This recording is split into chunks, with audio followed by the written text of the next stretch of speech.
Yes, this is Mr. Controversy, and this is the infamous 3-point conversion station. Keep it locked.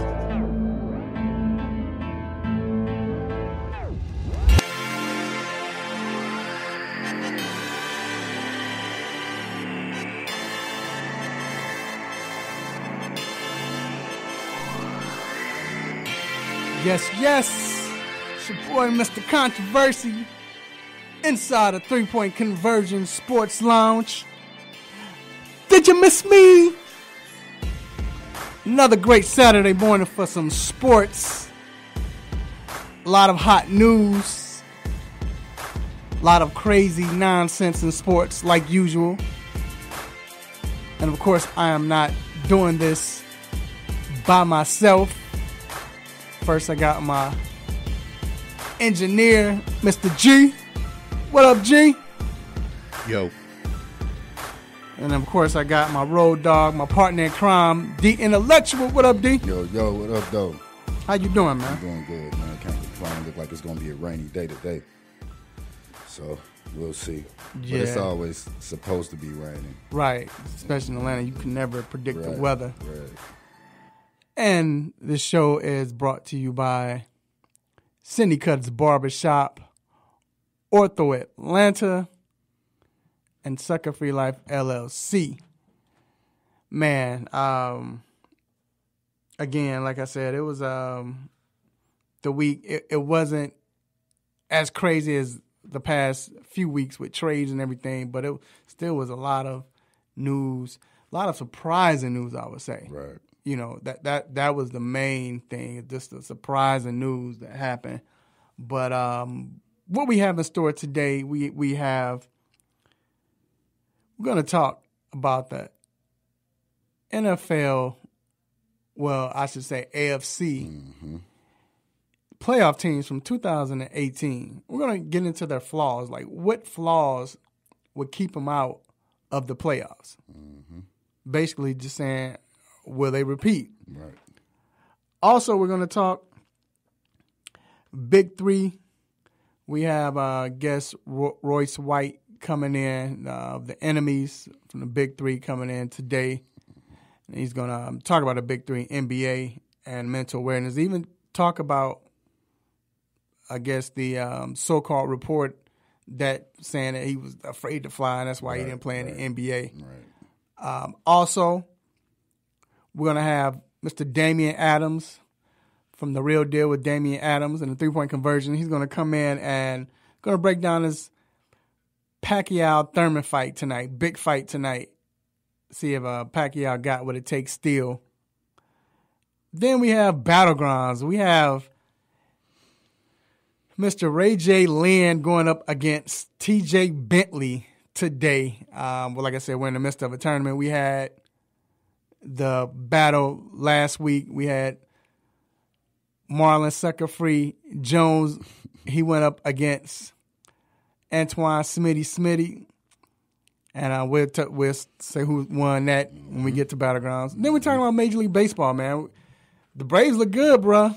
They are looking very good. Very Baseball, good. That offense looking ridiculous. Right. But we still got to talk about that bullpen because it lost them a few games. So been talking about all year. I know, right? And then we have Ask a Doc with Dr. Fowler, of course, coming in and asking him questions about injuries with training camp. You know, training camp is starting and started for a few teams. You know what happened, ACL and things like that. So we're going to get into that. So make sure you let your family and friends know that they can tune in on 1100 AM WWWE The Real, locally in Atlanta. Also, they can watch it on live on Facebook, the 3-Point Conversion Facebook page. What's going on, everybody? Also, we're on iTunes. I'm sorry. Yeah, we'll be on iTunes later. We'll have on iTunes. We're on iHeartRadio, Radio Now, and TuneIn Radio. So we're everywhere. So it is time to get to these quick hits. Let's get it.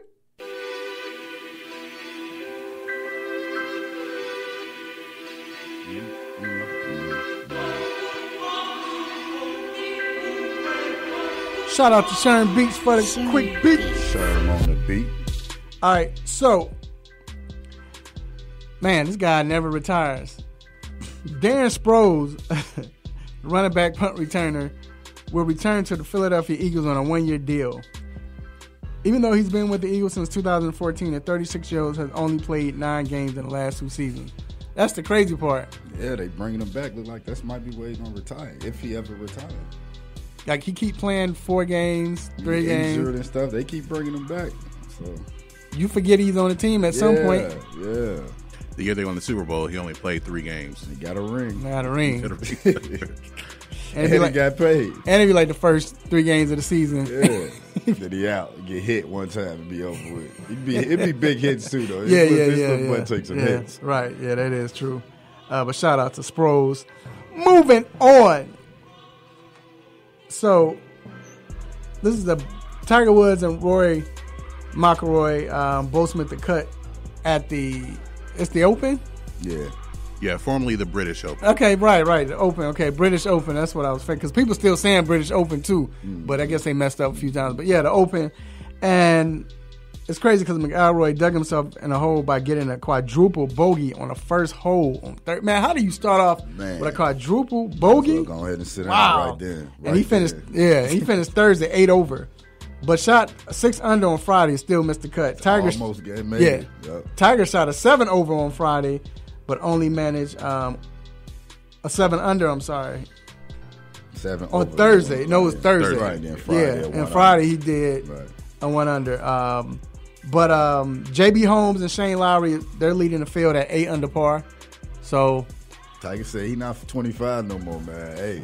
I got a few in me a year. No, the funny thing is they asked Tiger, they was asking Tiger about what was going on. He said, look, I'm just ready to go home. Yeah, dude, Tiger, I feel like he going to be good for maybe 1 a year. What's weird is that this is the last major of the season. Mm-hmm. And they changed the order. Yeah, because the PGA Championship was a lot earlier than it was 4 or 5 months earlier than it normally is. It felt like because usually the season isn't over until September, October or something, right?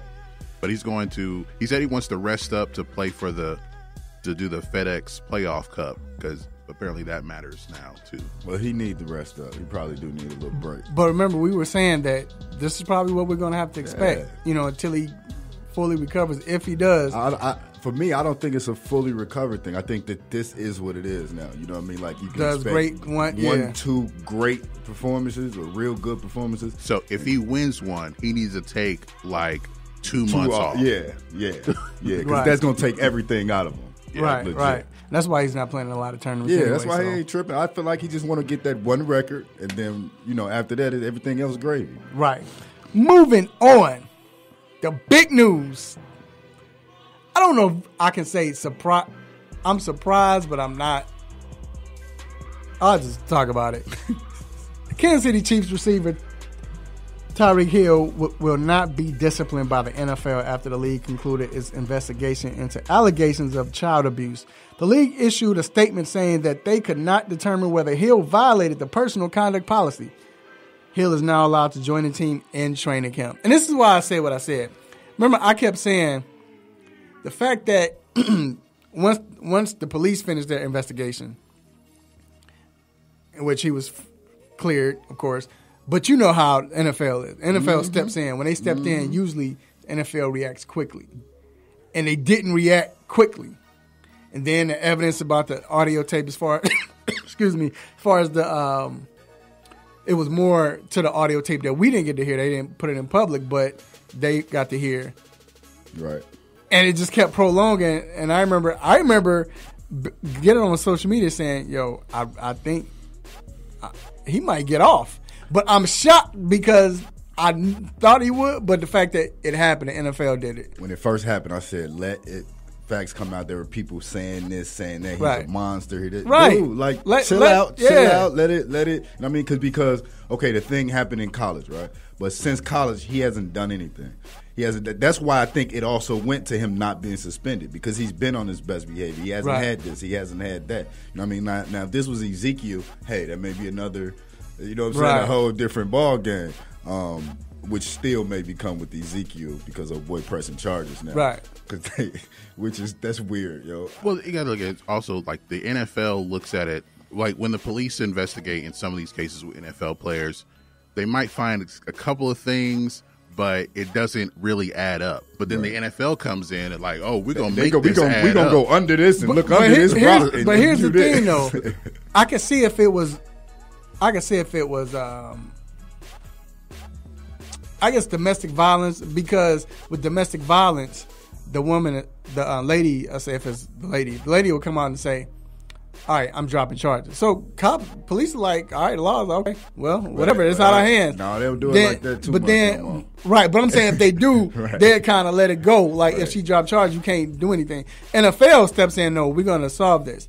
But when is the last time you seen the law when it comes to abusing children just say, all right, they're cleared, and there's evidence still left? No, because it really wasn't serious. No evidence. But I'm saying, that's a serious. Not saying domestic violence is not serious, but abusing children, they go deep into it. That's what I'm saying. They didn't have enough, so the NFL was like, if they didn't find nothing as far as this, they probably looked. And they couldn't find anything. It was nothing. So let it be. I feel like, man, mind your business anyway. Right. So it's I'm happy for him, man. He complied with the NFL the whole time.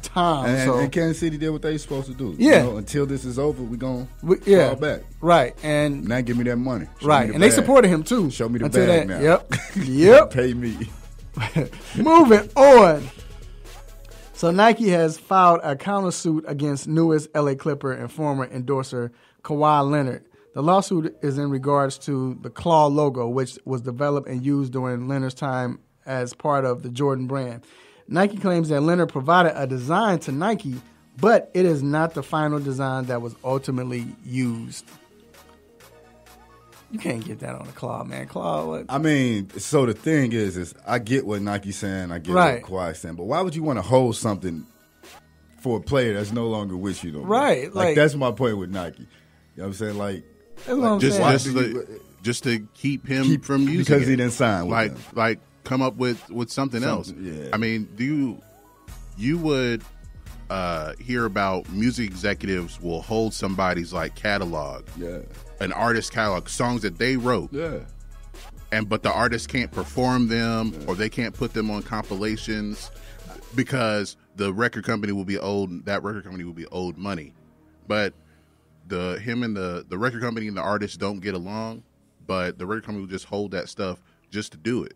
Yeah, that's like, a whole we're just holding level, it so you though. can't use it. This is lit. I mean, I get it. Trust me. You know what I'm saying? It's business wise. Like, dude, you didn't sign with us, so it's ours forever. It is what it is. I mean, unless you know what I'm unless they might hold it and Kyle Lowry switches to number 2 and they'll try to use it for him. They're gonna want him to pay him for that. Right. That's what they're gonna want. They're gonna want some money. I have to pay me. Moving on. Man, listen to this. Former NBA player and former Auburn assistant coach Chuck Person avoided prison time in a bribery scandal. We talked about this a few times, in which he accepted over $91,000 in bribes to use his relationships with top players to steer them towards a financial advisor that was cooperating with the government. Person was sentenced to 200 hours community service and 2 years probation. I thought he was getting jail time. I'm happy he didn't. Me too. No, a lot I'm of happy. people that get off and then when they come to this one person. Yeah, but I thought he was. I thought he was getting jail time. I kind of felt. I was gonna say the judge said there's nothing to gain from putting him in jail. And he had a lot of people that came, and it was some old NBA players, some of his college people that dealt with him. Pastors came and spoke, and he was like, "Man, I was broke." And then they looked at his records. He was broke. You know what I mean? Right. Like doing the wrong thing with his money, bad real estate deals. Like he needed that little money. Yeah, and that's 200 hours of community service. He can have that done in no time because he can be a coach at at some park or something, and 2 years probation. That's pretty easy. Should be for Chuck. As long as he's drinking and driving. I know, right? Last but not least, James Harden and Anthony Davis both withdraw from playing for the U.S. national team in the FIBA World Cup in September, which is no surprise. I mean, both players want to focus on their new teammates, Russell Westbrook and LeBron James, respectively. I mean, right now it's looking like Dwayne Dedman. Brandon Ingram. Right. Lonzo Ball going to be playing on his team. That's Zion. I think right now they're not even still. going to let Zion play. I think they invited him to the but camp, but I don't think he's going to make the team. But they still Lillard and Kemba Walker. They still going to win. Are probably going to be their best players. You know what I mean? They still can win, but I don't blame them. You know what I mean? Like, we need this time. We trying to win this big thing. Hey. We need to get better. We need to know how Russ play. We need to get this chemistry together, man. All right, that concludes Quick Hits. We're going to take a quick break, and we will be right back.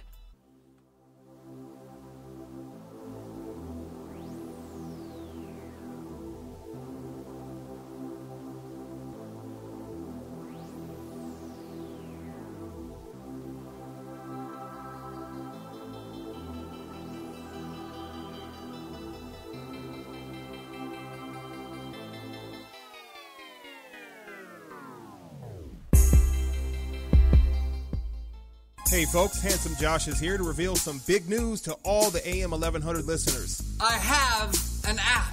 That's right, you can now check out all your favorite programs right here on The Real with the Real 1100 app. Whether it's sports, entertainment, or lifestyle, the Real 1100 definitely has you covered. So why don't you just tell me how much it's going to cost me? And here's the best part.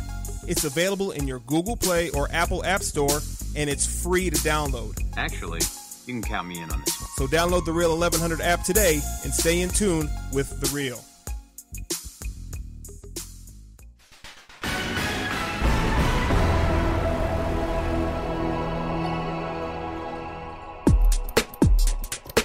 Good morning. This is Greg Hurd with your sports news break. The Atlanta Braves win in dramatic fashion 4-3 over the Washington Nationals behind Josh Donaldson's walk-off single with the bases loaded in the bottom of the ninth. Ronald Acuna also had 3 hits in the win. The Atlanta Falcons were able to get deals done with both Grady Jarrett and linebacker Deion Jones. The Falcons start training camp on Monday with their first practice. The Atlanta Dream were embarrassed by the Connecticut Sun 98-69. Brittany Sykes led the Dream with 26 points in the loss. The Atlanta United will host the DC United on Sunday at 4 p.m., and they are a point behind the DC United in the Eastern Conference standings. Make sure to follow the 3-point conversion for all of your major sports news and updates. It's where fans' opinions matter.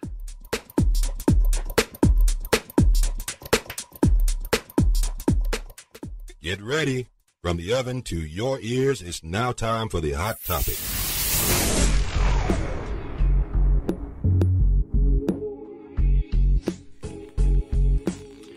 Yes. We are back inside the 3-point conversion sports lounge. And I'm your host, Mr. Controversy, with my man D Intellectual. Yes, you know it. And this next segment, the Hot Topic, is brought to you by Cindy Cuts Barbershop, located on 3000 Chapel Hill Road, Suite 206, Douglasville, Georgia. Make sure you go check them out. Great barbershop. Get a clean haircut. You know, I get my beard laced up every Saturday morning. No empty chairs. Hey, man, this is a great shop, man. One of them shops that you don't mind waiting, you know. So, I mean, and you're waiting just because there's a lot of people there. It's not like they BS and taking their time. And make sure when you go in, check out Dwayne Chambers. He's the barber all the way down on the left, the last barber on the left once you walk in. And you can follow him at Simha the Barber. That's SIMTHE. I'm H-A, good Lord, B-A-R-B-E-R, Simha the Barber, my fault. You want to do it again? And, S-I-M-H-A-A, yeah, H-A-T-H-E-B-A-R-B-E-R. My bad, Simha. And shout out to everybody in the barbershop. Just period, man. Shout out to you all. All right, so, NFL, we're getting ready for it. Yes, excited. Some people report, today and tomorrow? Yeah, people reported. Reporting today. Some people reported Thursday and Friday, yeah. So it's getting started. I want to talk about, though, we always talk about which teams is going to make it this year and things like that. But I want to solely talk about the teams that did make it, particularly in the AFC. So the teams that made the playoffs last year, you had Baltimore Ravens, you had Baltimore, LA Chargers, Tennessee Titans, Indianapolis Colts, Kansas City Chiefs, and New England Patriots, right? Mm-hmm. Not the Titans. The Texans. I mean, Texans, my bad. But then the Titans. No, because it came down that the last Sunday night game the Titans was the won. Titans and Colts. The Colts won that game. The Colts, and then the Colts beat the Texans in the playoffs. I thought the Colts played Tennessee. Look that up, man. That was the last regular season game. That was. I'm yeah. sorry. Yeah, that was. They made a big playoff game. I'm sorry, the Texans. You're right. So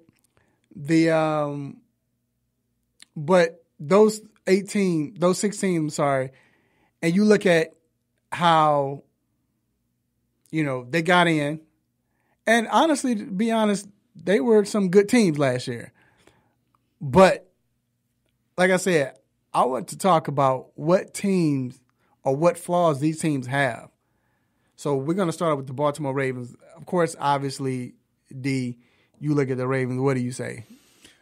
The quarterback situation. I mean, I like Lamar Jackson. I think that he is going to be good, but they're going to have to pass a lot more. You're not going to be able to run with him 20 times a game.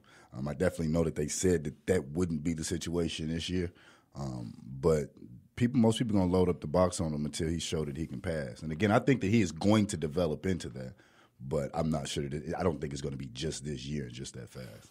Well, my thing is, I think it could be the quarterback, but I think he's going to step up, and mainly because of inexperience is why you keep him a flaw. Mm-hmm. But I really think it's the receiving core. I mean, that too. You don't really have nobody to pass to. Like, gee, what receiver core on the Ravens? Yeah, they got Willie Snead. That's the only guy I know. That's the only receiver I know. And they got my man from Oklahoma. Oh, Marquise Brown. And they got Marquise, but Antonio's cousin. Yeah, but it's like nobody. So they don't. I think Marquise is gonna be good for him though. They're gonna be running the split veer again like they did last year, and the triple option. And I'm not sure that's not gonna get you back to the playoffs. That's the thing. Now, I mean, of course, they have defense and they have running game. Now, they will open it up. Hopefully, if they have to open it up to the point where they got to let him throw. Yeah, let him drop back. Have to do something. Let him use his – because running the ball, that's great. But – and they were doing design runs. But let him make plays with his feet because he can throw the ball. I feel like allow him to grow. And if you have a 7-9 record because of it, then that's part of the growing pains. You know what I mean? Because it makes no sense for you to do what you did last year and then you get to the playoffs and lose in the first round again. Like, you're going to continually do that. You might as well allow him to sit back, throw, make his mistakes so that he can learn so that the following season or even late in that season, he'll make those changes that he needs to make. Right.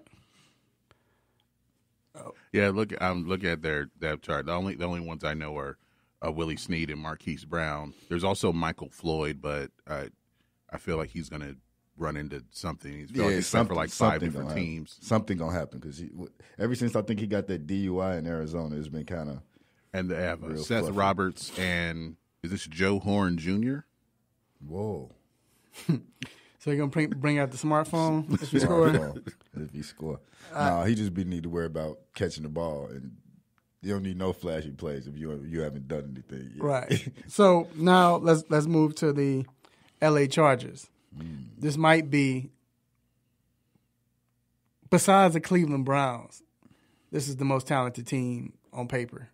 Yeah, I feel like we say that like every other year. But this team with the Chargers, this is their best team in years. They hadn't had it. Right, but he's right because the Chargers always had a very good team, but this. They hadn't been like this, pretty much ever since Phillip Rivers been there. He's been there. As long as he don't have to run too far out the pocket. I just think his receivers will fail him because they would get hurt or something like that. But I'm just saying, like he hurt when he runs. Yeah, right. But this team right here, like defensively, offensively. Right. So I'm gonna start with G. Mm-hmm. What flaws do you see in this team? And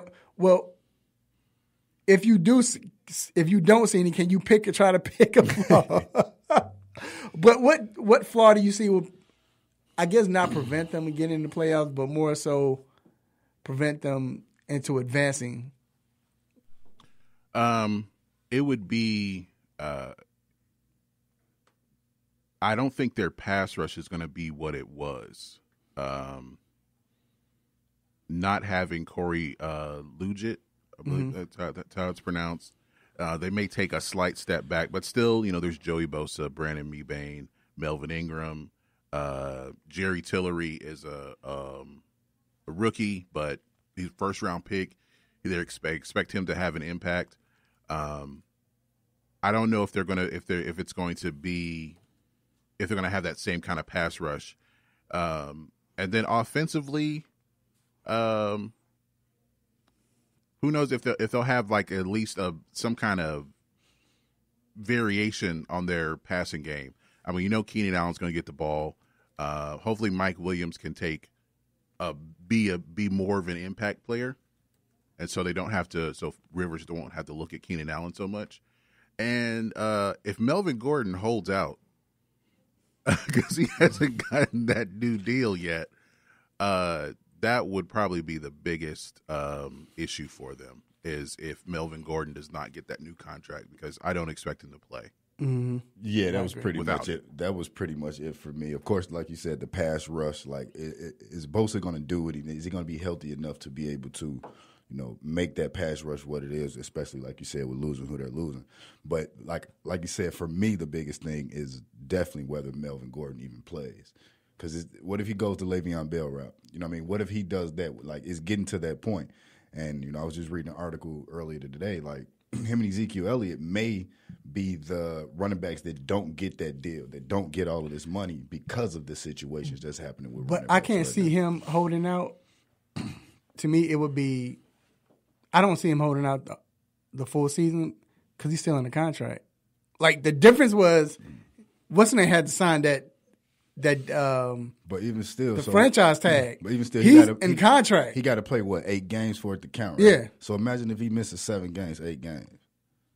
Right. That's a destroyer. No, and then once he comes, he still got to do what? Right.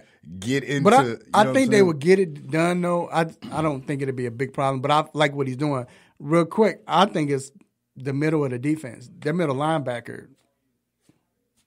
They're good on the outside, but.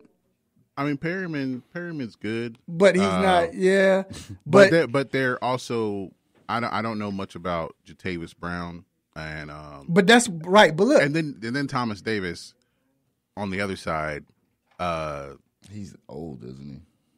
Yeah, he's on the. But he's not a middle. But because they play a 4-3, they don't play the 3-4. They play the 4-3. So what I'm saying is that's how they've been attacked throughout games last year, was the middle of their defense. So they need to build on that and address that. Right, but I'm just saying that's the flaw that I see. Now with the Texans. Well, it's the Texans, the offensive line. Right. The offensive line. That's it. Yeah. That's all. They showed everything else. They was able to do what they did with Lamar Miller. Deshaun Watson showed you he's a one of a kind type of quarterback. He's putting up numbers. They got DeAndre Hopkins, which to me arguably is the best wide receiver in the league. I think he got 2 drop balls in the last 2 years, or 2 missed targets or something crazy like that. Then Will Fuller should be back at 100%.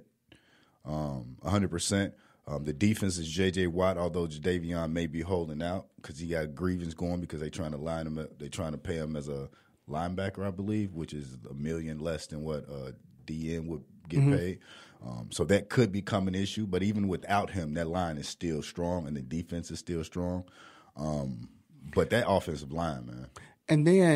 And it's the reason probably that Watson is always running, and but he has to learn he can't take those hits, man. Like, yeah, but I mean, yeah, he definitely do. But I don't know how you don't address your offensive line like at all. Like, did they get anybody for their offensive line this year? I don't think they signed like one person. And how can you even do that? And you got like this generational type of quarterback. Well, they drafted one in the first round, but he was a stretch. Like, even where he got picked, people were like, "Dude, why'd you pick him right there?" Right? Yeah, because it's Titus Howard. I think it's from Alabama A&M. Yeah. And then they drafted another one they drafted a guard in the second round. but these guys aren't expected to be starters. Right. So, like, you don't draft a lineman in the first round and he's not a starter. Right. Like, that doesn't happen. And that's how people do. They get. It's like, all right, when we know he can run the ball, so let's not pay attention to. We got other needs we can fill first, and that's how they're gonna get him. But no, that I agree with both you all. I say that now. The Colts, because they addressed their offensive line, their needs last year. Last year with Quentin, you see it. And you see he was an All-Pro center. So for me, this year is going to be their wide receiving core. Behind T.Y. Hilton, who do you have? I know they got Devin Funches, and they've recently gotten someone else. I forgot his name. But they're still unproven. You know, Devin had an okay year in Carolina, but it wasn't ridiculous. They drafted Paris Campbell out of Ohio State. They have Deion Kane. Right, and it's like unexperienced. You know what I mean? Like, they don't have inexperience. I'm sorry, they don't have much of a group. They got Chester Rogers, like you said, Paris Campbell. I mean, what do you know? Deion Kane from an ACL tear. Who is he? So other than T.Y. Hilton, who do you have? And of course, you got Luck, so he can kind of make them better. But that's definitely going to be their biggest question for me. There's still Eric Ebron and Jack Doyle at tight end, so they'll probably be running some 2 tight end sets. Definitely. I think the issue for them will be their running game. Marlon Mack, like he's a nice back and all, but can he be like that? Is he that lead guy, or will they go by committee? And if they go by committee, will that be enough?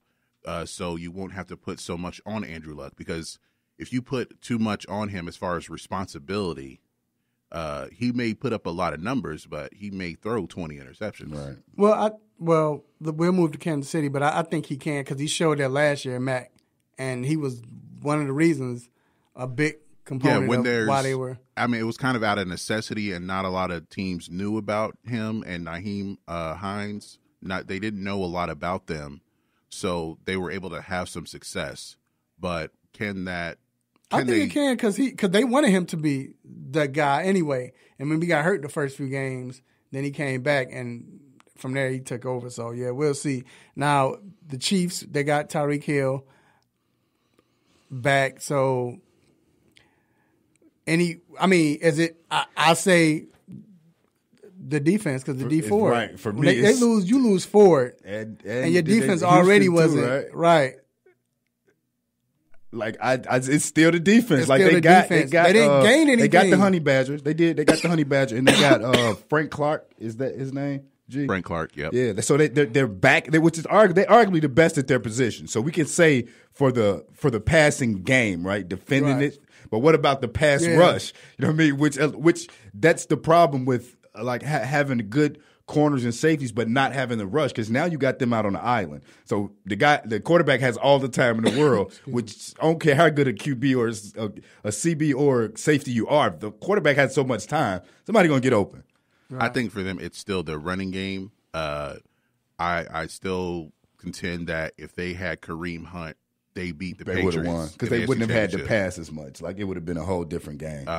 And because he's torched them every time. But I like Damian Williams though. He's cool, but I think I would have suspended. Like, they didn't fall off much with him. Yeah, he was okay, but I would have just suspended Kareem Hunt. After what he did, let me go ahead and give you an 8-game suspension or something. Go sit down for the rest. And then of the last season. but not least, what do we think about the Patriots? They gonna win the AFC. But with so the flaw would be that they're playing without Gronk, and we've seen what happens with Tom Brady without Gronk. Right, he's a safety valve, and that's what we expect. However, come on, man. I mean, it's the AFC. They've won the division every year except 2 years since Brady's been there. I think one of the years he was hurt. Well, with the ACL tear. With their new receiving core, it's definitely a new look. They have Demaryius Thomas, and Dontrell Inman, but they play their offense is kind of backwards, because they work from the inside out as far as passing. As far as their primary receiver is their tight end, but now can they kind of revamp the offense to involve their wide receivers more, to where it's not just Edelman in the slot. because really whoever's on the outside, it doesn't matter. Since Randy Moss was gone, whoever's on the outside has never mattered. Yeah, it don't really matter. And then they don't. And then there's Josh Gordon. Then they don't have. Yeah, if he plays, that'd be good. But they don't have that player who can stretch the defense. Wait, who? Josh Gordon. He's still on the roster. Yeah, he is. He's still in the league. Yeah, technically. somewhere. Yeah, but they haven't even heard about him. Right, he's not gonna play. They just need somebody to stretch the defense or to pull defenders, and they don't have that. Unless Demarius turn back the hands of time. So no, he's not. I think he'll be a possession route runner. But all they right. still gonna win. So there you have it. The AFC. Just go around it. Just quick. Mm-hmm. What teams you say won't make the playoffs from this? Texans. Ravens. Oh, I'm sorry. No, Ravens. Let me take that back. I'm sorry. Yeah, Ravens. Whew. Yeah, I had to think about that.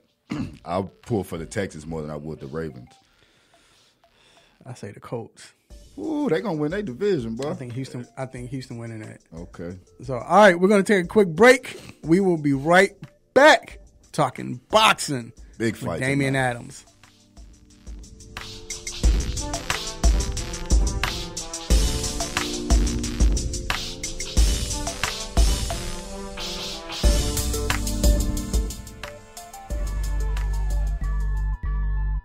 What's up? This is Chris Tucker for the 3-point conversion. Let's go.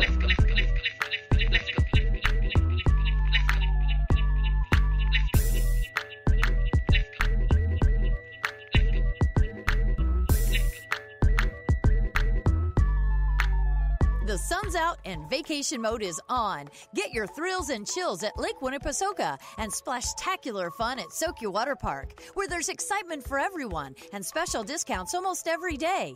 Let the whole family cool off in the refreshing fun of Soak Your Water Park. Splash down on the Winnie 500 racing slides and float along the Crazy River. Receive an adrenaline rush on the Ozone 14-story freefall or the world-famous Cannonball roller coaster. Kiddie rides bring endless giggles, and family attractions create fun for every age. Don't forget your sweet tooth. You'll need it to complement your powdered sugar smile from our legendary funnel cakes. So what are you waiting for? Put down your phones and video games, gather your family and friends, and upgrade your summer fun to Lake Winnie. Memories are timeless, and the excitement is endless. Make this summer one they will always remember at Lake Winnipesaukee, the South's favorite family amusement park. Visit lakewinnie.com for more information.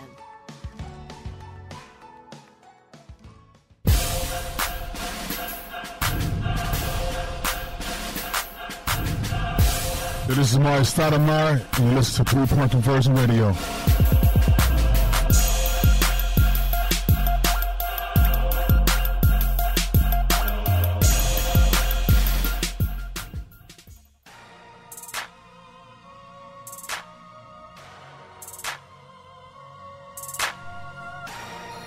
All right, we are back inside the 3-Point Conversion Sports Lounge.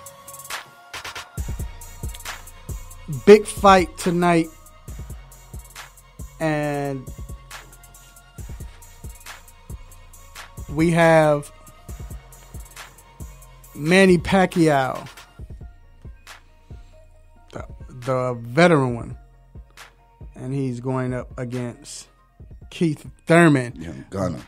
And they have hyped this fight up like, wow, big. And for me, it's kind of crazy because it's almost one of them things where can Keith Thurman really win? And what I mean by this, even if he beats him, are they going to say, well, you beat Pacquiao when he was so right? Well, that's what we're about to find out with Damian Adams, with Real Deal with Damian Adams podcast show, and from the 3-Point Conversion station, which the show is on the 3-Point Conversion podcast station as well. 2019 Battlegrounds champ. So what's going on, Damian? Hey, what's going on, fellas? You know, it's always a good morning when I get to get on my favorite sports radio show and talk some boxing, so I'm ready to go. Yes, sir. Hey, man, you already won Battlegrounds. You good. You ain't even got to say all that. But, hey, so as we're going to go the other way around, though. Like D just said, D was mentioning, you know, what's going to happen. They're going to say Keith did this or whatever. But Pacquiao, if he wins tonight, like, because he looked good in his last fight. If he wins, what happens next? I mean, and then not even if he wins, but do you think he still have enough to beat a young Keith Thurman? I'll ask that first. I don't think he has enough to beat a young Keith Thurman. But if he does win, it just cements his legacy. It makes him even more of a legend than he already is. And then it's going to open up the talks of, man, he need to go ahead and push Mayweather back in the ring, which I don't want to see, but it definitely will push open those talks of, maybe he has what it takes to beat Mayweather now, since Mayweather's been, retired for a couple of years, and that's the fight that people want to see. Or he definitely shouldn't want to be pushed into the other direction if he wins, fighting somebody like a Errol Spence Jr. That's definitely not where he wants to go. I don't think he wants that smoke at all.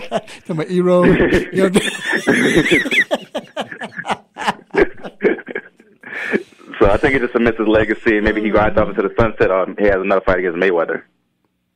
Yeah, so that's go ahead. Yeah, I don't even want to see that. And that goes into the next question, right? If Pacquiao wins, do you think this intrigues Money Mayweather to want to do another fight? It may. With Money Mayweather is about the money, and if Pacquiao wins, it's going to bring interest. And people are going to be like, man, you see Manny Pacquiao just beat this undefeated 30-year-old? Man, he could take Mayweather. And next thing you know, Mayweather's, it starts, the light bulb goes off, and next thing you know is we can make money from this. And it may intrigue Mayweather. Now, Mayweather is someone who seems like he stays in shape. He probably still, at 150 pounds right now, ready to go. So he may be just ready to go and ready to make that money. And I think Mayweather, even with a couple years off, just with his boxing intellect, would still be able to beat Pacquiao in a fight, so he wouldn't be scared to take it. And he might make $500 million off of it, too. Yeah, exactly. Because I think, like Damian said, not just with Mayweather, but if Pacquiao beats this undefeated 30-year-old, now that really is like, all right, maybe Pacquiao, maybe he can beat Mayweather at this point. I mean, who wouldn't want to see? You have Mayweather fans, but still, who wouldn't want to see Mayweather take a loss, or not even just take a loss, take a chance to put himself in a position where he could lose his undefeated, claim. That would be the biggest thing. That would be one of the biggest fights. Well, it would be the biggest fight in this century, 2000. So it's early, but still, that'd be the biggest fight so far. I think for $500 million, he put his undefeated record back on the line. Do you think it's worth that, Damian? $500 million? He would make. I think from the last time they fought, he made like $350 million last time. I think this one would generate probably about the same amount of money because it's been a few years and people have gotten that bad taste out of their mouth from the disappointment of the last one. And they'll be able to talk a good game about how this one will be better. And they said Pacquiao was injured last time. He could say maybe I'm healthy this time around. And, people will think that Mayweather's lost a step. And like you said, people are going to want to see Mayweather lose. That's the brilliance of Floyd Mayweather. He's been such a good villain that people are going to pay just to see the chance of him losing. Right. So he definitely going to make that money. I don't know if he'll make a full $500 million, but I could see a good $300 million again. Okay, now let me ask you this: if Thurman defeats Pacquiao, considering his age, he's 30, he's undefeated. How much would this boost his career, or would it? It would, because Manny Pacquiao still looks good. We mentioned how he looked good in his last fight against Broner. So if he comes in the ring and Pacquiao still has that spring in his step and Thurman is able to beat Pacquiao, it definitely adds to his profile. It's definitely a good name to have on your resume. And at the end of the day, it's going to push Thurman towards an Errol Spence fight or maybe a rematch with Sean Porter or Danny Garcia, one of the other big names in the welterweight division, or maybe even Terrence Crawford, if they're able to make that happen with Terrence Crawford, who's the only welterweight this season not be under the PBC umbrella right now. So he'll be able to get pushed into big opportunities from this. It could be his big moment, like when Oscar De La Hoya fought Floyd Mayweather, and Floyd Mayweather beat Oscar De La Hoya. That just pushed Floyd into another stratosphere. This could do the same thing for Thurman. Right, to have because it'll have his name on Thurman's list. You beat. Right. Speaking of that, Broner looked like he was scared when he was fighting Pacquiao. I don't know what that was about. Yeah, Broner is talented. We saw the talent early in his career, but against Pacquiao, he went in there and didn't let his hands go, and then to have the nerve to say he won the fight at the end, I was done. I was done with him. And he doing it for the hood. We don't want you to do it. Yeah, the hood doesn't need you. We don't need a representative right now. we good right now. Now I know we kind of asked you this, a lot, but this is one of the definitely important questions. What young boxers do you believe we need to keep an eye on out that hasn't gotten the attention he deserves? Oh man, so you got a lot of young fighters out there right now. ESPN these past 2 weeks has put on showcases for young fighters. Shakur Stevenson, I know I've brought up his name before. He's someone who's 21 years old, former Olympian, southpaw, has power, has charisma. He's someone who's not scared to talk trash, be entertaining. He's been very dominant in his fights. He's going to be up for a title shot pretty soon in the lightweight division, or is he, featherweight division. And there's a featherweight division and is full of talent as well, so you have really good competition. So Shakur Stevenson and Teofimo Lopez, who fought last night, he's someone in the lightweight division, 135, where he could be fighting against the Vasily Lomachenkos of the world and Mike Garcia's pretty soon. And those two guys are really good. Mike Garcia only has one loss. Vasily Lomachenko only has one loss and is considered the top pound-for-pound guy in the world. And Lopez could be fighting those guys very soon. Those are two fighters that are young and up and coming that everybody should be looking out for. Man, you keep coming out with them weights, 135, 145. I think I should have just went on and been a boxer at this 140 something. Can I get I should get a stopper for that. But all right, Damian, we appreciate you for coming on, man, and make sure you follow Damian Adams on all social media platforms. Facebook, Damian Adams, and Twitter and Instagram. It's at The Real Deal at The Real Deal WDA. That is correct, sir. Thank you guys for having me on. All right, no problem. Thanks, man. All right. Please keep it locked. We will have special guest Royce White come on and going to have some fun in the next segment.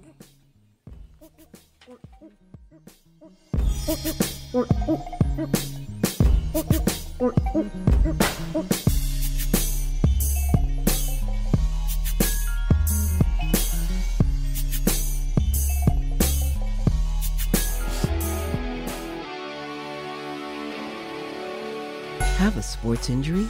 Need to see an orthopedic doctor? Ortho Atlanta is one of Metro Atlanta's largest orthopedic and sports medicine practices, providing orthopedic and sports medicine care for the whole family. With 37 physicians and 14 offices, the practice provides the highest level of care for injury of muscles, joints, bones, and spine.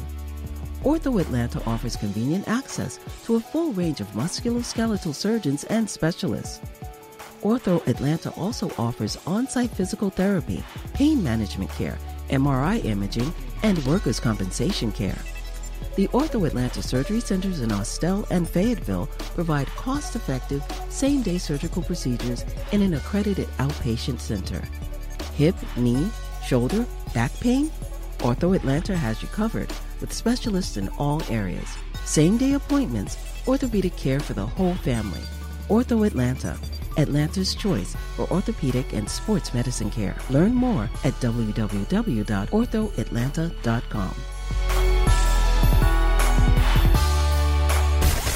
Tune your radio. Tune in. Now. You can tune into this radio station on any smartphone or tablet. iPhone, Android, BlackBerry, Nokia, Samsung, Windows phones, or whatever you have. Download the free TuneIn app from your phone or tablet's app store. Tune in with music, sports, news, and comedy. From over 70,000 radio stations around the world, including this Beasley Broadcast Group station. Check it out at TuneIn.com. Or your app store.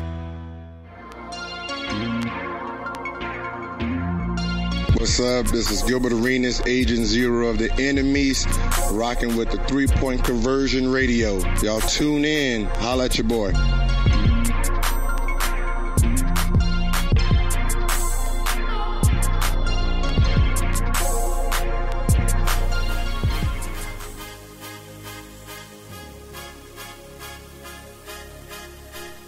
All right, we are back inside the 3-Point Conversion Sports Lounge. Man, shout out to Agent Zero. Again, if you all haven't been keeping up with the Big Three, you all need to. Great action, great games. You got the drama. You have the competitive spirit, I'll say. So it's good. Catch it on CBS Sports, CBS, and all CBS platforms. Because the third one out, I still, we was asking them, and they were like, CBS. Yeah, but no, CBS Sports. They have all the games, man, and we have a special guest with us today, and this young man is special talent, and I really wanted him to come on because I wanted him to tell his story and give him a chance, to tell the truth, but yet still talk about the Big Three and talk about the NBA. My man, Royce White. What up, Royce? What's going on, baby? I'm good, man. How you doing? We're good, man. Good, man. First of all, man, Big Three, right now, it looks like you all are having fun. Can you talk about the feeling of playing in this league, and it's a lot of misconceptions. If you don't watch it, people think it's just it's not real. They're not playing hard. Can you talk about that part of the Big Three, and then how much fun you are having and still competing? Yeah, I mean, look, I think people, the casual fan or a lot of sports fans, have no clue about what they're really watching. They got what I call the box syndrome. They're just watching something through a box. Well, now it used to be a box. Now it's a pretty flat screen piece of glass. But right. Regardless, there's just that George Orwell, is where they're just like zombies. And like people don't, they don't understand how good these players are. And one of the things that I think the NBA has done a poor job of actually marketing what actually goes into the game, and they've done that intentionally because they got a whole agenda going to try and downplay the actual work and effort and skill that goes in on the player side, so they can try and cheat them out of money. That's the reality. So, absolutely. Now, Royce, during the beginning of your NBA career, it was reported that you were battling anxiety from flying, that you were scared to fly. That was the narrative. Mm-hmm. Now, can you go ahead and speak on what really happened and the truth with the whole entire situation? Yeah, I mean, I definitely battle with anxiety. I've been dealing with anxiety since I was 16 years old. I definitely do not like to fly. I've never been shy about, talking about that publicly. But I've never, like I said, that's been the case since 16 years old. So any basketball success I've had has not only come along with my anxiety, it's also come along with my fear of flying. I've been flying all over the country to play basketball since I was 16, since I started dealing with anxiety. And, it's never been an issue. Not only has it not been an issue, I've always excelled and been elite playing basketball with those two issues, anxiety and a fear of flying. And, I just always arrived when the stage is the biggest, when the lights are the biggest. Didn't matter if it was at the Peach Jam in front of Izzo, Coach Williams, Coach Self, Coach Calipari, or if it was at the NCAA tournament against Coach Calipari, or wherever it was. It's just, the misconception really is that anxiety or the fear of flying is what kept me from playing in the NBA. And the truth is that when I got to the NBA, there was no mental health policy. Athletes, public figures weren't talking about mental health at all. I rang the bell. I sounded the alarm and said that the NBA is a global corporate community. And mental health is how we in the medical world discuss the human condition, what it means to be human, psychologically, medically, philosophically. That's the point we've come to, and mental health kind of encompasses that. And I said that the global, this global corporate community that the NBA represents has to acknowledge this topic. And if they don't, then the world is in trouble. And that was the level of the conversation that I and the NBA were having behind closed doors, and they were able to spin it off in what I believe to be a truly insulting fashion to the casual fan, and basically say, you guys aren't smart enough to really understand what he's talking about, so we're just going to tell you he's scared of flying, and you'll take that. Right, yeah, because when I heard it, it just, like you said, it didn't fit right. And I remember... Doesn't sound right. Yeah, even trust when... that instinct. When the media tries to tell you something, right. It usually does. If it doesn't sound right, it usually isn't right. Right, because when it first came out, he's not playing because he's scared of flying. So why did he wouldn't have came to the NBA he played in college, right? Did this like it don't make sense. And I kept saying, I was like, well, we'll see. And like a few weeks ago, we were in where were we in Alabama, I think, Birmingham, Alabama, and I got to hear you talk about it. That's when I was like, I gotta have you come on and talk about this because one thing we always say, Royce, on this show, we tell the truth and shame the devil. So. We're serious about, telling the truth, and I just really wanted that to come out.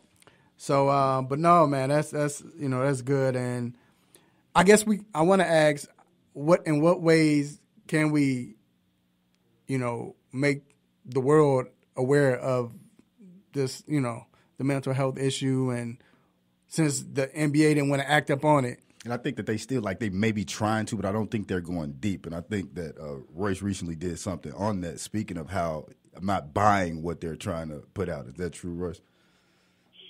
Yeah, I mean, I think, look, we are all on a timeline and a clock that we are not aware of. It's God's clock. It's God's plan. And all we can try and do is be the best version of our human selves while we have the opportunity, and none of us know when that opportunity is going to run out. And I don't just mean as individuals; I mean as a species. And so in that regard, trying is like in this issue is like BS, because we're behind.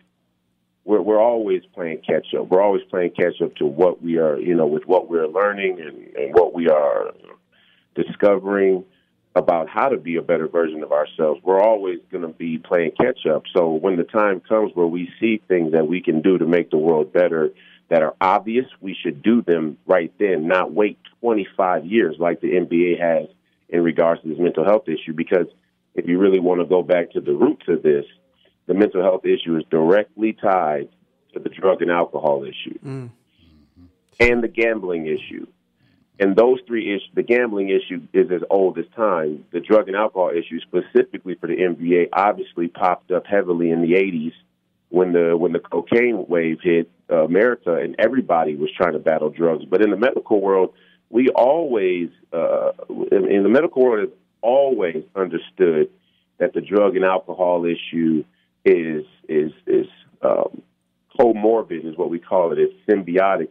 It's coupled with the mental health issue, and the NBA laid out a plan that was punitive when it comes to drugs, because that was what would protect the brand. Is to put a message out to the fans that, hey, if these players do cocaine, we're going to come down hard on them. When actually what they set themselves up for was to be behind the curve 25 years later, 20 years later, when I would come to the league and say, no, actually, if they're doing drugs, it's definitely because they're dealing with the underlying mental health issue. Nobody's doing cocaine if they're not dealing with an underlying mental health issue. Nobody's smoking marijuana. Nobody's getting drunk or gambling away all their money. And I don't care if you're talking about Michael Jordan, Lynn Bias, O.J. Mayo. It's all a product of the same poisonous tree that people are dealing with underlying struggles, and they didn't want to have to be accountable for that. So I don't want to hear them say when Kevin Love finally goes, oh, I have a panic attack, or DeMar DeRozan, I've been dealing with depression, for them to put out a PSA and go, we're dealing with mental health. And the PSA had the audacity to actually flash up on the screen, people shouldn't be afraid to ask for help. Like it's basically it's okay to ask for help, I think might have been the direct words. And I'm sitting here watching it like, it's not okay to ask for help. I asked for you guys to help the entire league, and you slapped my hand down and pushed me out of the league for it. Like, And if they could run the PSA or if they could get enough of their media friends to tell the story they want to, then people actually believe it and be online clowning me like, yeah, the NBA is trying to do the mental health thing. You're just bitter. I'm like, yeah, you guys have no clue. You just guys are in the dark. So, but that's the world we live in. If you could pay for the influence and the media and the Wojnarowskis to say what you want them to say, then the little, robotic crony sheep will listen. Whew. So if this is your first time listening to the show, this is how we do it. We speak the truth and we shame the devil. So, but I want to get into the NBA. I know you grew up watching, you play ball, so keep up with it. What was the most intriguing thing that happened? Or I should say, what is the most intriguing, I guess, storyline that you're looking forward to in this upcoming season with everything that happened in the offseason? Well, I mean, I think the league, what on the competitive side, I wrote a book when I transitioned and went public that I was going to be pursuing a pro mixed martial arts career. I wrote a book called MMA X NBA, and in it, me and one of my good friends, we go into depth about anti-competition, and we touch a bit on the idea, the outset idea of antitrust and monopolies, and how a league like the NBA actually becomes anti-competitive from the top down, and even from within the players. So I think we're seeing a league that is suffering from like a real anti-competitive culture. And you see that in how soft the game is getting, number one, but you also see it in like players not having any real pride about really playing against other great players. And, and you also, it's a mixture, right, of the anti-competitive piece and then like this identity piece. Like, I don't know when the championship thing became so important. I mean, like, to the point where I'm going to go play with whoever else I need to. Basically what I'm saying is I think that the chasing the championship thing is like masquerading for people really just wanting to be a part of the storyline of I'm with this other good player and we're the new BIG3 or we're the new super team, and like that's where the hype is around. I don't even really think it's about winning a championship, because if you look at it, a lot of the guys that are jumping ship and going to other teams don't even fit with the players they're going with. So, I mean, I think like this season is going to really crack the mold if these teams aren't as successful as they should be on paper. You know what I mean? And I think what Toronto did last year and what Kawhi did last year with being by himself basically when it comes to star status, because there's no way anybody's going to tell me Kyle Lowry is a star or anybody else on that team. When he did that, and they didn't have one lottery pick on that team, this entire analytics generation, this entire anti-competitive, hop around on teams, try and, get 3 or 4 play, all of that was shooken up right to its core. So for me, I'm more looking to see what everybody's going to do after this season. Now, obviously, Kawhi went to L.A. and Paul George, and I mean, what he did, I don't think people have enough respect and appreciation for what Kawhi did in Toronto. And if he wants to now go ahead and say, look, I'm going to go get myself some help, I'm going to go back to Cali where I'm from, I'm going to get my money, I respect that. Number one, because he's right out of my class. So anybody who came up that close to me, I'm automatically going to, give you a little bit of a biased nod. But he went against the mold entirely. I mean, San Antonio has their roots throughout the entire league because Popovich is so revered. So even for him to leave San Antonio under what many people were trying to, shape as bad standing because he told them I'm not playing, and then go to Toronto and win is like, it's just, they need to do a movie on the guy. Seriously. All right, man. No, I definitely agree. Before we let you go, I want to play this. We have this game, 5 questions of fury.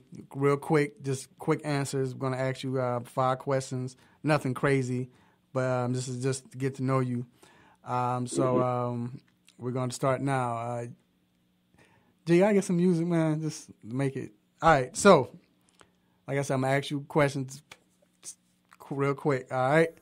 So, yes, sir. First question. What is that one meal you have to have your mother, grandmother, or a loved one make for you when you're back in town?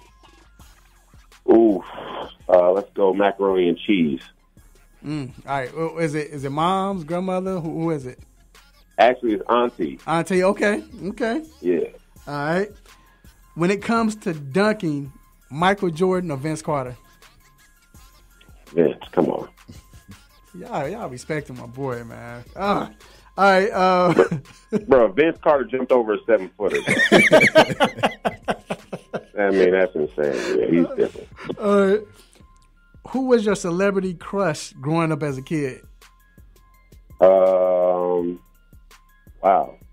Chili from TLC. Okay. All right. What would you rather not have happen to you? Get dunked on or crossed over and fall? Yeah, in this era, I'm probably going to say crossed over to fall. Yeah. Being a blocker, a big man. Right. This happens. Right. And then last but not least, what player did you hate to play against? Like your nemesis, whether it was college, when you first started in the NBA, or BIG3? I haven't run up against one player that gave me any trouble. So, I mean, I'm the apex predator. I've never ran up against a player that really, really made me feel uncomfortable out there. So. All right, man. You survived it, man. Hey, appreciate you once again for coming on, speaking that truth, and, let you know, man, you're always welcome to come on the show. And we definitely rooting for you in the BIG3. Y'all have one of the funniest teams. Gil is crazy. Craig Smith is a low key, but Craig be balling. So, but no, man, much success for you all right? Thank you, man. Appreciate you guys. No problem. All right, we're going to take a quick break, and we will be right back with the Stop It segment. Keep it locked.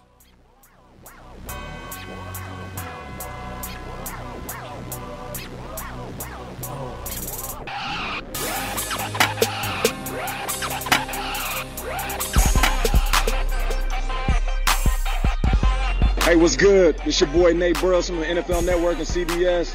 One of the illest to do it. Hey, you listening to the 3-Point Conversion Radio. Don't you go anywhere. It's lit. It's lit.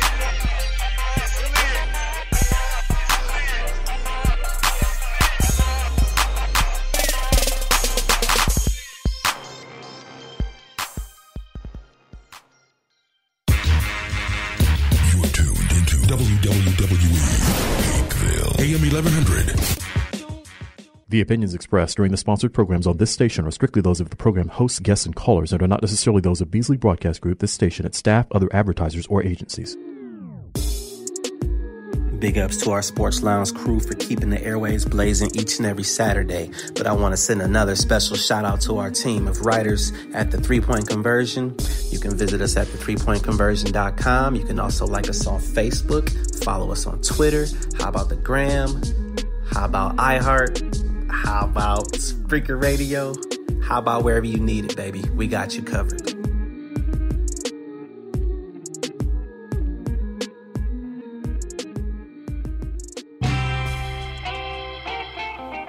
No mercy. Don't let up on him. Go hard on him, Mr. Controversy.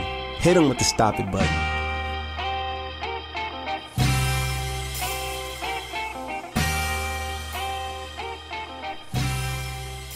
All right. We are back inside the 3-Point Conversion Sports Lounge. First, we want to thank everybody who's been supporting us, who's listening, following us, sharing. We appreciate you. And not just the 3-Point Conversion Sports Lounge, but the 3-Point Conversion company in itself. We appreciate it, all right? It doesn't go unnoticed. All right, it is now time for the most infamous, the most famous Stop It segment. Let's get it. Stop it. Stop it. Stop it. Stop it. Stop it. Stop it. Stop it. Stop it. Yes. S-T-O-P, new word, I-T. Stop it. Stop it. Get some help.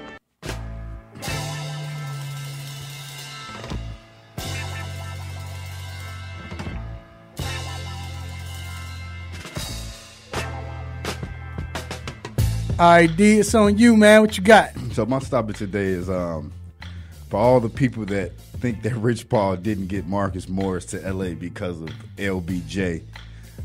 Like you're supposed to get rid of a 3-year, $41 million contract, and the reason he didn't tell him about it, he didn't get him over there because he didn't want him to play against LeBron. Even Markieff Morris said, y'all really think that Mook didn't get that money because Rich Paul didn't want him to play? No, that's not it. It was something else. You know what I mean? It was a different situation. So yeah, man, y'all gotta take that. Stop it, man. Stop it. Like he LeBron stoppers. Right. Like he's the reason why they could stop the Lakers. Right. Like even if he is, like LeBron not against that challenge. Right. Like I don't get that from like he gonna call him and say, you know what? No, they're gonna be too stacked over. Yeah, come on, man. No, I'm with you, man.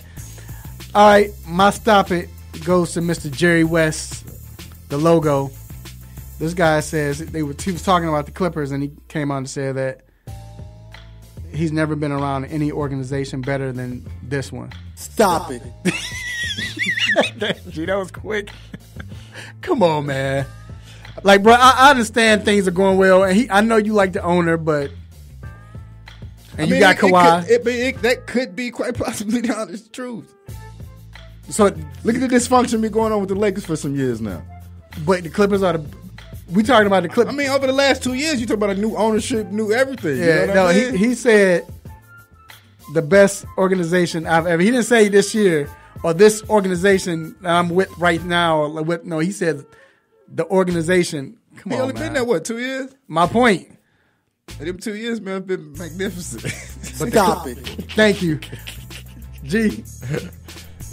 All right, my stop it goes to the LA Lakers, and partially the Toronto Raptors, who feel like there's reports, especially with the Lakers, that they felt played by Kawhi Leonard, like he held out and waited to sign somewhere, and it sabotaged the Lakers' entire offseason. Look, this is a players' league, and he had the leverage, and y'all didn't have any. So what do you expect? Right. So, and don't expect any sympathy. No. The Lakers cannot expect any sympathy. You have LeBron. You did everything you could to get Anthony Davis. Y'all supposed to win now. Y'all didn't. I mean, you could use Kawhi. I feel like they didn't need him. He didn't have to go there if he didn't want to. So, I have no sympathy for the Lakers. Me neither. None whatsoever. Stop it. All right. That concludes our Stop It segment. Stop it. We will be right back with Battlegrounds. RJ Lynn going up against TJ Bentley. Yes. Keep it locked. Let's get it.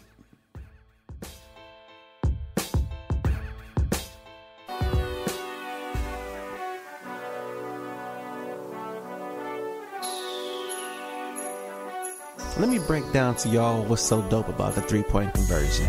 First of all, everybody is a fan of the game first. Second of all, everybody is a student of the game second. And third of all, we're the average sports fan just like everybody else. We're not coming in here, walking with our nose tipped high, acting snooty, acting brand new. This is a grassroots organization. Bar none. The three-point conversion, where fans' opinions matter. Be sure to visit the website www.the3pointconversion.com. Get your fix, get your articles, multimedia, and everything else that you, as a sports fan, need. So again, the3pointconversion.com. It's where it's at, man, where fans' opinions matter.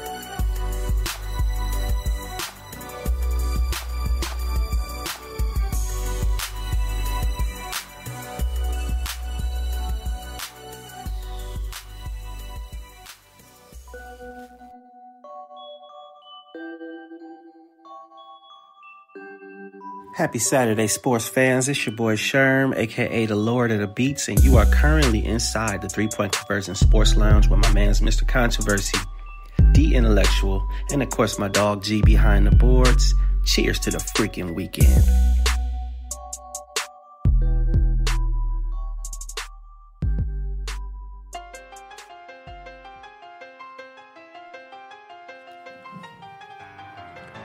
All right, we are back inside the 3-Point Conversion Sports Lounge. Battlegrounds time. All right, so real quick, the winner from last week's Battlegrounds, I guess, is Antoine Smitty. Antoine will advance to the next round. All I got to say is Antoine. The last 2 out of the 3 winners of Battlegrounds, champions, the first round, they did horrible. And I understand you didn't know it was new, but they did horrible. Like, they shouldn't have deserved to, but they won. They moved on, but they end up winning because they got it. And I know you said you're going to get it. You understand it now. So congrats, man, for moving on. All right, so this week we have a new challenge. It's the first time playing this. My man, Ray J. What up, Ray J? What's up, man? Can y'all hear me? Yes, sir. We can hear you, man. Thank you for participating. And then we have TJ Bentley. Oh, what up, TJ?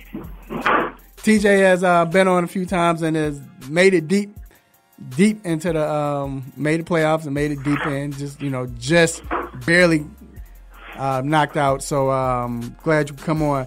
All right, so for you all that's listening, it's the first time listening to this show or listening to this game, Battlegrounds. So what it is you get 3 rounds. It's going to be 3 rounds. We're going to ask 1 question per round. And we'll ask 1 question. Both contestants get to answer the question. So how it goes is when I ask the question, whoever goes first gets 30 seconds to come up with the answer. Not answer, but just if you needed to, try to get what you're going to say. And then after that, you have 2 minutes. The first contestant has 2 minutes to answer the question and give their argument. The next contestant jumps right in. I'll let them know when it's time to go in, and they jump right in, and they'll give their argument. Next round, they flip-flop. The person that went last, first round goes first, and then so on. It's 3 rounds. Don't just vote just on if I say who's the best three-point shooter, they say Steph Curry. Vote on the argument as well. They get 2 minutes to argue their point. So listen to the argument, and then we need your votes to see who moves on. All right. So since Ray, this is your first time, have you pick a number. I want you all to pick a number between 1 and 45. Ray, 22. Okay. TJ. What did he say? 1 and 45. Oh, 23. All right, I'm sorry, man. I went with Kobe this time. Ray, it's your choice, man. You wanna go? You wanna go first, or you want TJ to go first? He can go first. Okay, cool. That's funny. They picked 22 and 23. Right. All right. So here's the first question. I'm gonna ask the question twice. All right, and then we'll let you get your 30 seconds. First question: name the best technician boxer since 1990, not named Floyd Mayweather and Pernell Whitaker. I'm going to ask that question one more time. Name the best technician boxer since 1990, not named Floyd Mayweather and Pernell Whitaker. TJ, you have 30 seconds to come up with your answer. And one thing I like about the show, and want everybody who's listening, we don't look at phones. We're not looking through. No, you have to. I know Ray's not doing it because he's driving, so I appreciate that, Ray. But yeah. So all right, Mike, you have 10 seconds left. And you said I could choose Floyd Mayweather. Who else? And Pernell Whitaker. All right, let's go now. Ooh, I'm not going to even lie, this is a tough category for me because I ain't been in the boxing for a while, but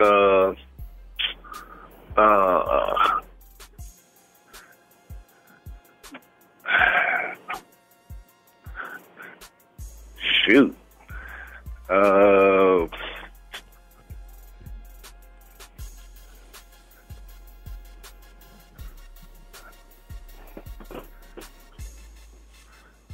He ain't fought since 90. I'm going to just say Pacquiao. You know, he's a pretty decent fighter in the ring, got a great record. He's pretty technically sound. I'm going to just say Pacquiao, just leave it at that. All right. Ray, it's on you. Let's go now. Man, I was sitting here waiting on his answer. I kind of went back and forth between either Roy Jones or Mike Tyson, and I'm going to go with Mike Tyson. And he's one of them cats that because of the highlight reels, all the knockouts, that kind of get lost in the hoopla. You just see the big knockouts and don't realize how technically sound a fighter he is, how he stays inside. He got some of the best footwork in the game, some of the quickest hands in the game. Again, with all the highlight reels, he knocking people out, fights ending quick. People lose how fundamentally sound as a fighter he was. The head movement, the footwork, the fast hands. So I'm going to go with Mike Tyson. All right. That concludes the first round. Second round, Ray, you up first. Mike, you come after him. All right. So, here's the question. Name the best NBA sixth man since 1990, not named Lou Williams, Jamal Crawford, or Manu Ginobili. I'm going to ask that question one more time. Name the best sixth man, NBA sixth man, since 1990, not named Lou Williams, Jamal Crawford, or Manu Ginobili. Ray, you have 30 seconds to come up with your answer. I'm ready now. Whoa, okay. Let's go now. James Harden. That's really easy.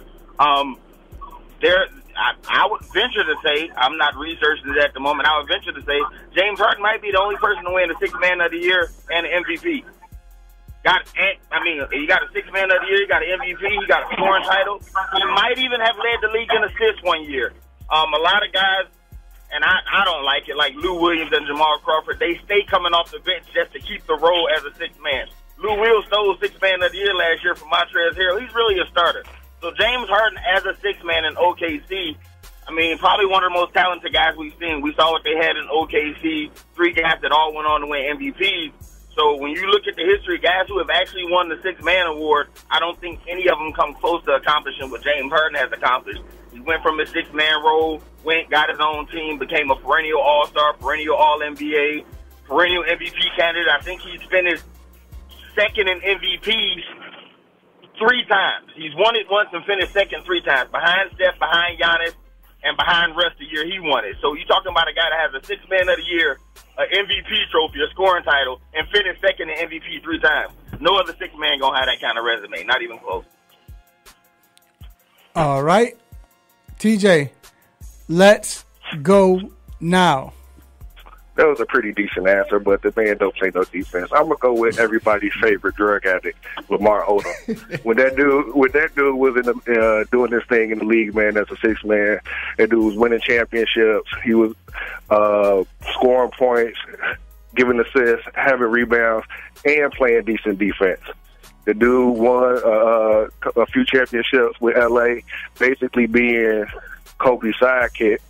So, you know what I'm saying? Even though he was coming off the bench and winning the Sixth Man of the Year award, Gasol wasn't the greatest on that team. It was pretty much Kobe and the cast of others, along with Lamar Odom winning the Sixth Man of the Year. So I'm going to give it to somebody who, you know what I'm saying, did his thing all around, and not just somebody that was, you know, trying to score, basically getting the MVP or Sixth Man by just scoring points. So I'm going to go with Lamar Odom. All right. Next round. This might be the round that wins. I don't know. Depending on the votes. Third round. This might decide the winner. Good battle so far, gentlemen. All right. Ray, you up first. I'm up first or he up first? I'm sorry, TJ, you up first. My bad. TJ, you up first. Name the best NFL running back duo since 1990, not named Marcus Allen and Bo Jackson. I'm going to ask that question one more time. Name the best NFL running back duo since 1990, not named Marcus Allen and Bo Jackson. TJ, you have 30 seconds.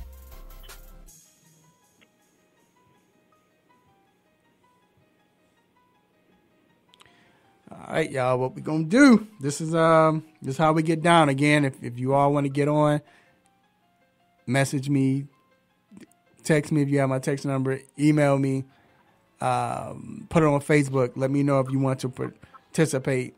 Both these gentlemen will tell you it's not as easy as you think it is. It's what it is. It's battlegrounds.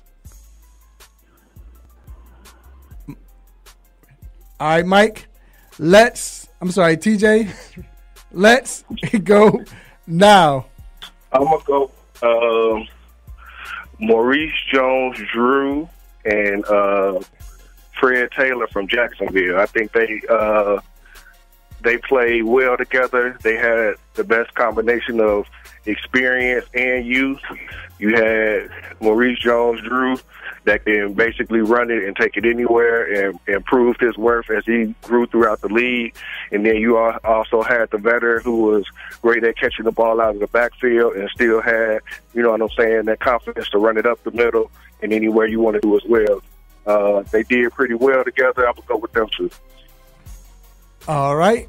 Ray, let's go now. I thought of a few old tandems, Ricky Williams and Ronnie Brown in Miami, probably LT Dance Rose, but I settled on something recent that would be recent in people's memory. I'm going to go with Alvin Kamara and Mark Ingram. I don't know why his name was escaping me. It's rare that you have two running backs who are legit number ones. You call a lot of running backs duos. These are two guys that on any other team, they would be your RB1. I don't know exactly. I want to say they were both close to putting up 1,000 yards together. You had Mark Ingram as your first and second down back. Kamara was coming in as your third down guy, catching out of the backfield. But again, showed in stretches when Ingram was out that he's very capable of being the number one, to the point that coming into this season, he's probably going to be the lead back.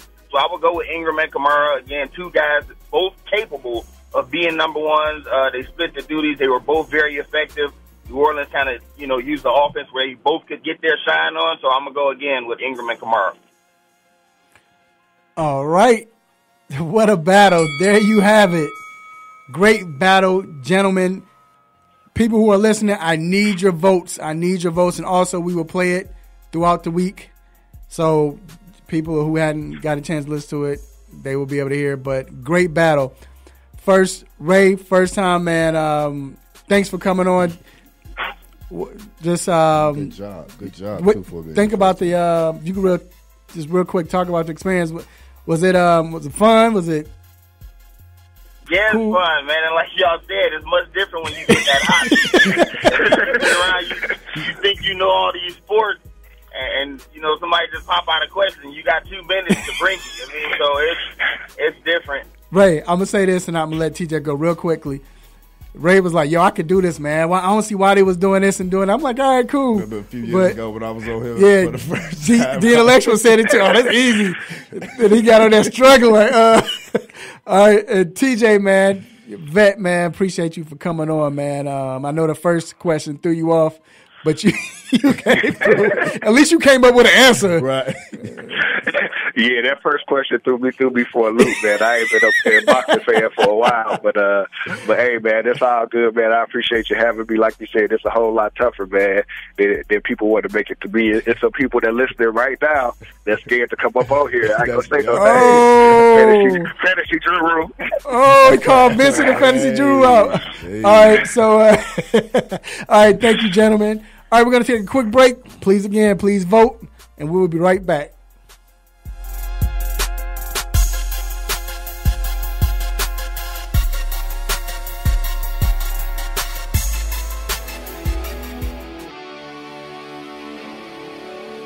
Have a sports injury? Need to see an orthopedic doctor? Ortho Atlanta is one of Metro Atlanta's largest orthopedic and sports medicine practices, providing orthopedic and sports medicine care for the whole family. With 37 physicians and 14 offices, the practice provides the highest level of care for injury of muscles, joints, bones, and spine. Ortho Atlanta offers convenient access to a full range of musculoskeletal surgeons and specialists. Ortho Atlanta also offers on-site physical therapy, pain management care, MRI imaging, and workers' compensation care. The Ortho Atlanta surgery centers in Austell and Fayetteville provide cost-effective, same-day surgical procedures in an accredited outpatient center. Hip, knee, shoulder, back pain? Ortho Atlanta has you covered with specialists in all areas. Same-day appointments, orthopedic care for the whole family. Ortho Atlanta, Atlanta's choice for orthopedic and sports medicine care. Learn more at www.orthoatlanta.com.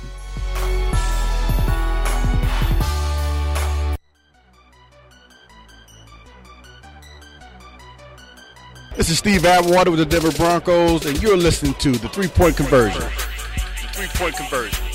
The 3-Point Conversion. The 3-Point Conversion.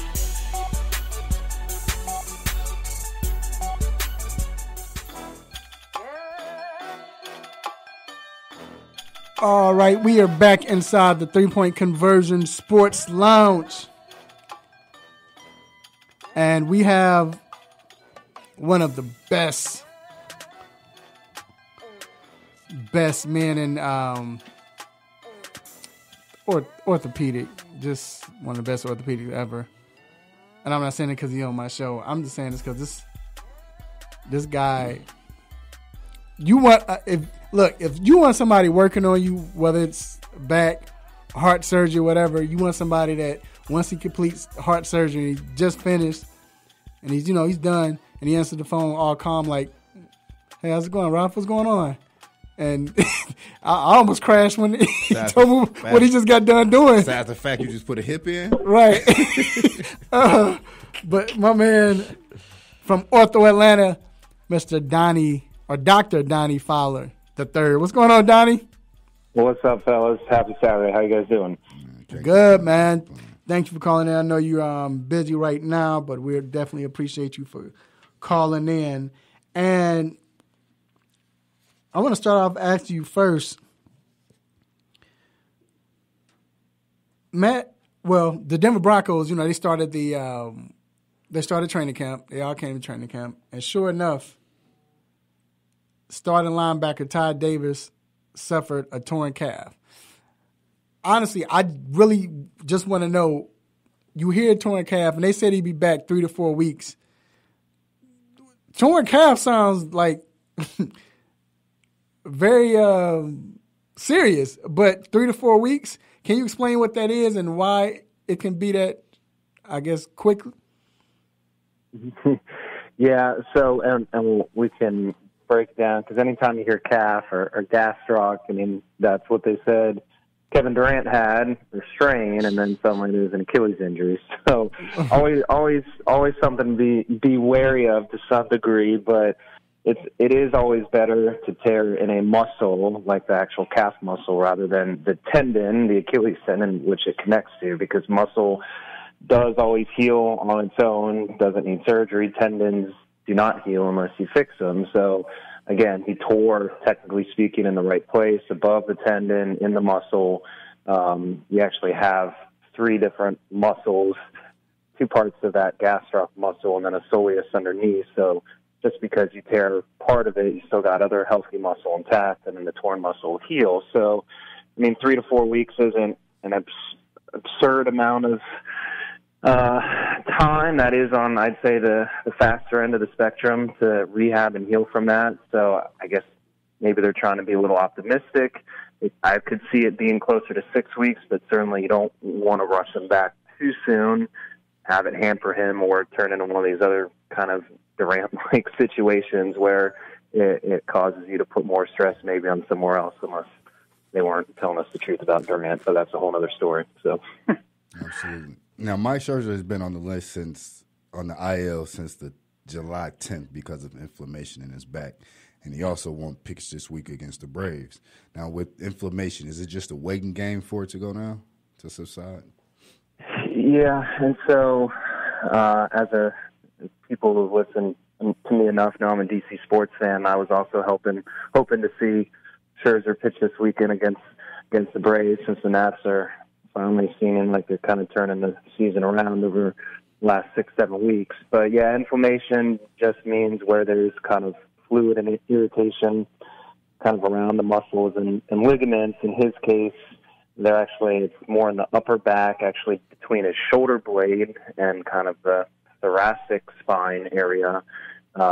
They did give him a cortisone shot on Tuesday, and he has been throwing in the outfield. He just hasn't been able to get to the point where he's thrown off the mound in a bullpen session yet. So even though he was eligible to come off 10 days, which would have been either today or tomorrow if he wanted to pitch this series, it sounds like they're going to push him at least another probably turn in the rotation, maybe in 5 days or so, see if he'll be ready to go, because clearly he's somebody that you need healthy for the rest of the season if you're going to make a push for the playoffs.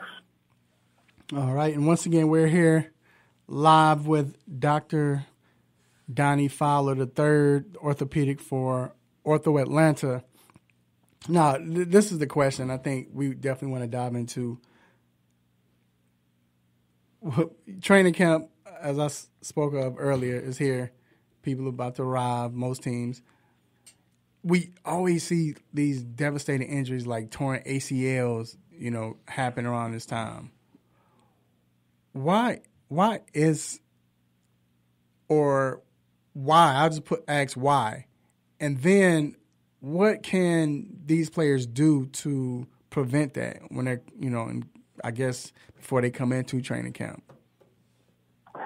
Yeah, if we'd figured out the exact answer by now, obviously, there'd be a lot less injuries. And so I think it's kind of still a process of trying to figure out what the best balance is between how much training and conditioning you're doing even before training camp and in training camp to make sure you are healthy but not fatigued when the season starts. I think a lot of these guys are doing more in the off season to try to help better prepare themselves with cross-training and taking care of their bodies and pretty extensive conditioning, so it's not a complete shock to their system when you first get to training camp and really start competing against other guys and cutting, even if you're not in pads, but doing all the cutting, sudden change of direction stuff. I think we're getting better about preparing for that, but we've kind of alluded to before, guys keep getting bigger, stronger, faster, and so that's putting a lot more strain on these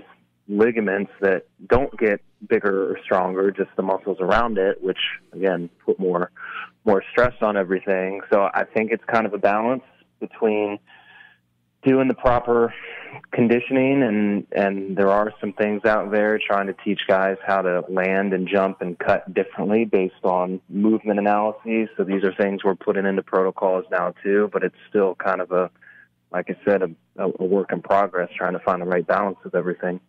And real quick, I'm going to ask you, do you think, and I think I asked you this a long time ago, but off the air, but do you think because of not having two-a-days, because it seemed like after the two-a-days left, that's when you start seeing more serious injuries like this. Does that have any type of effect on it? Yeah, I'm honest. Well, I don't know if all the data's there, but I'm definitely one of those guys that thinks probably the 2 days were better, even though the players probably didn't appreciate it, for conditioning and really getting these guys ready for the season. Again, it's a long season and there's a lot of injuries during the season, but I feel like without that extra training and conditioning, they are more susceptible to having some of these things happen. So just my 2 cents. But. All right. But no, man, we appreciate it. And like I said, that's good stuff. Always wanted to know about that. Was always confused about that. But we definitely appreciate you for coming on. Once again, Dr. Donnie Fowler III, orthopedic from Ortho Atlanta. And appreciate you for coming on, Doc. See you next week. Yes, sir. You guys have a great weekend. Thank you. Thanks. You too, man. All right. Take a quick break. Might not be the most popular sport, but we got to get on this baseball because it's getting crazy right now. This is the real time for the baseball season. This is for the casual fan if you're a casual fan. Yeah. You know? Almost like October for you ones that only like to watch the playoffs. Right. Don't touch that dial.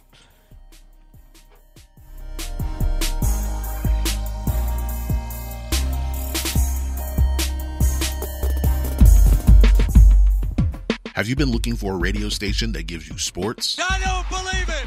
It's a touchdown. entertainment, Are you not entertained?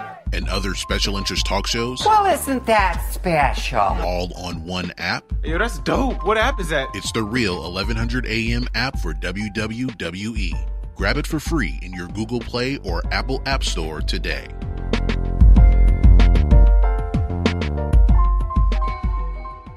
Yo, you chilling with the 3-point conversion sports line. It's Chad Johnson.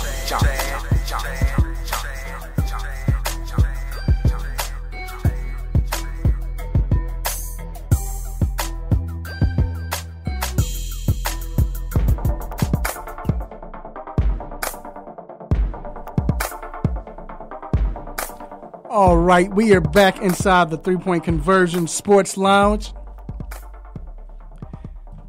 Did you see that Brett Boone was suspended? Aaron Boone. Aaron Boone. I'm sorry, Aaron Boone. Brett is his brother. Yeah, Aaron Boone was. Brett been at home.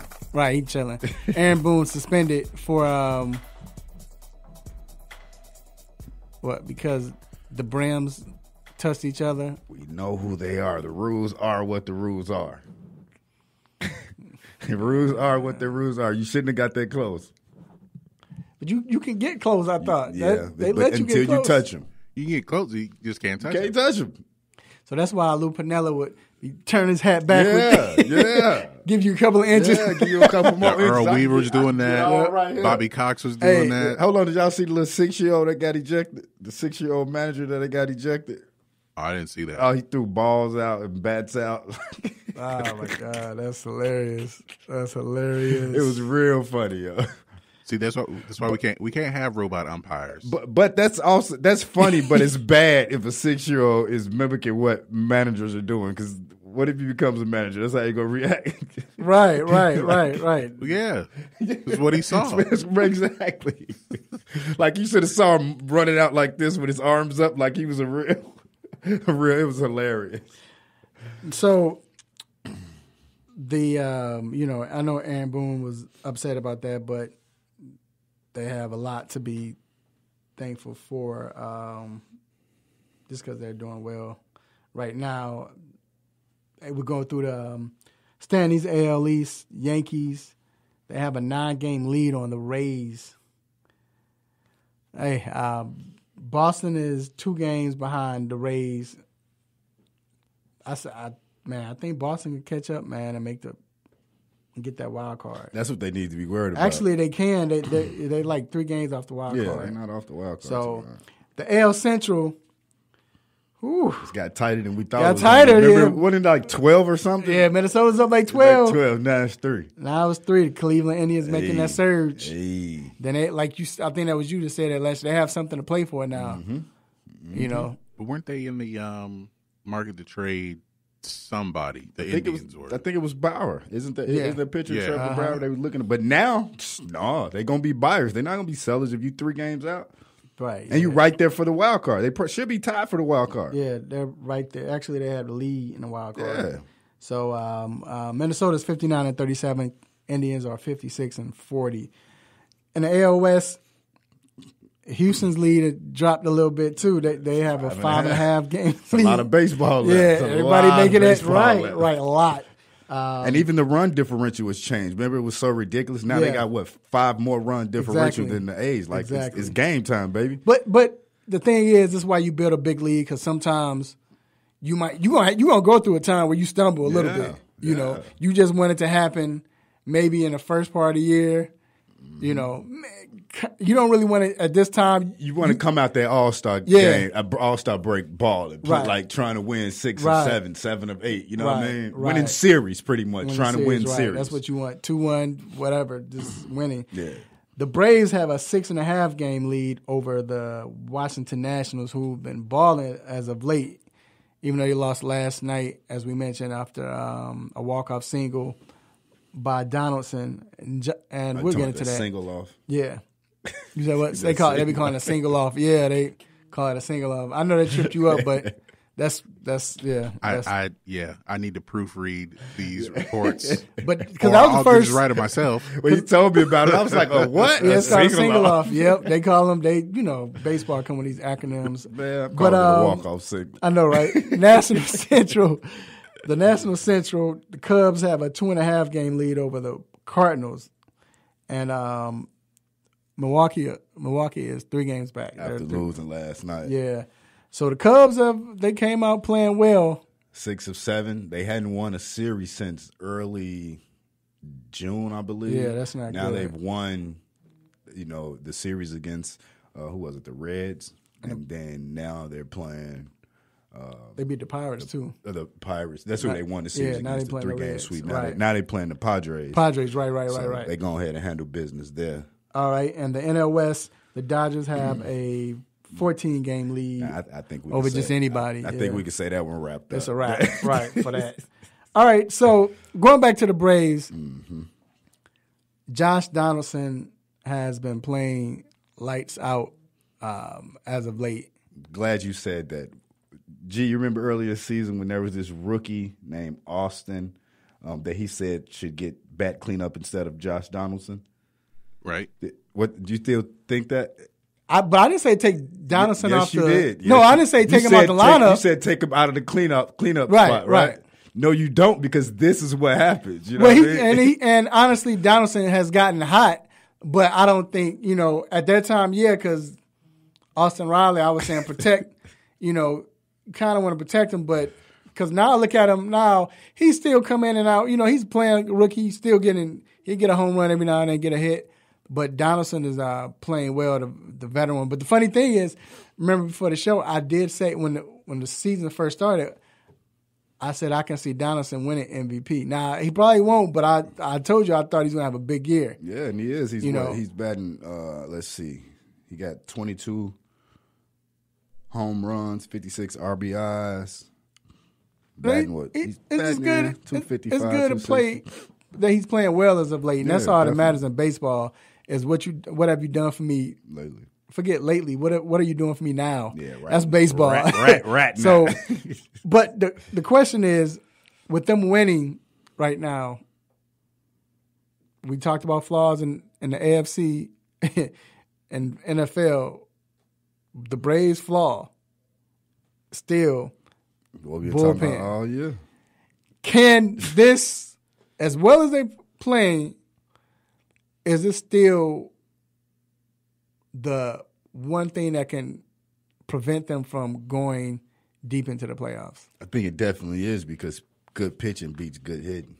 Like always. It's always been the thing, right? Like when you got good hitting, if you got a good, like the Cubs when they won in 2016, right? Cleveland was this crazy team with all this offense, but good pitching beats good hitting. If you don't have a reliever, or when your starters get tired and they get out in the 6th or the 7th, you need somebody to come in and shut the door. And if you don't have that, you can't win continuously in the playoffs. I mean, it's kind of like just how it is in the NBA. Like in the playoffs, the game slows down. It's more physical. In baseball, the pitching becomes more important. The pitchers may even be more precise because every pitch is that important. So that makes pitching more important. And in the National League, where the pitchers hit, that's going to affect your lineups, your substitutions. Right. So you got to have. It's like the National League has to have more pitchers, to where if you're just bringing them in to face this one batter, different situations, you got to have a bullpen that you can depend on. Right. Yeah, and especially we know that with the National League, when it comes close to the playoffs, you see a lot of 3-2 games, 2-1. Yeah. You can't blow that. Your relievers got to come in and do what they need to do. You know what I mean? Yeah, you can't blow that. So you still got the trade deadline. Braves have one more shot, and then probably another shot going into the playoffs to get somebody. Will they do it? I mean, they didn't pull the trigger first. They got Keuchel, but we're talking bullpen. I mean, Luke Jackson comes in and does his thing when he does get there. Sean Newcomb has 10 holes. Anthony Swarzak has 12 holes, so they're okay, but we need them to be able to do it consistently and have everybody else do it Right. consistently. All right, that wraps up Major League Baseball Diamond. We're going to be back with What's on Our Minds.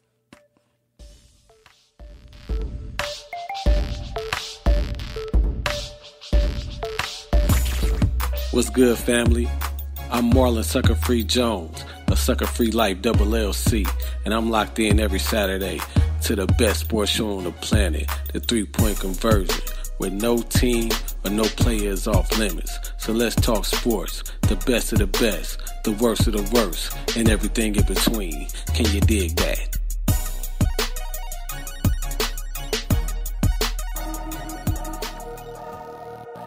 It's time to get in the mind of Mr. Controversy and the Intellectual with What's on My Mind.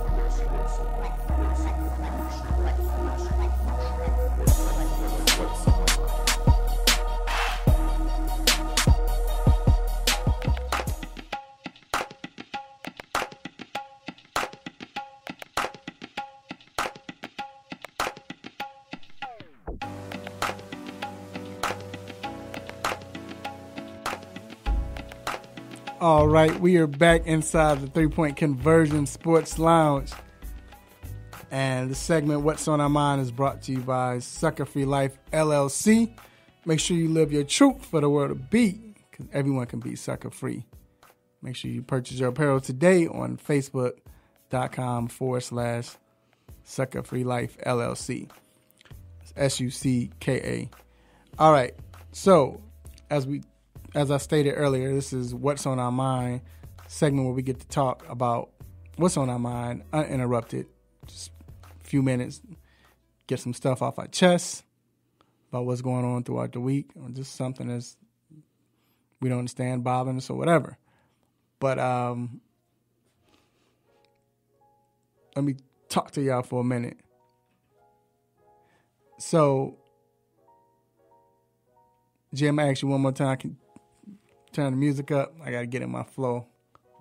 Turn your headphones up. Turn my head up, son. What was Dave Chappelle? But anyway, so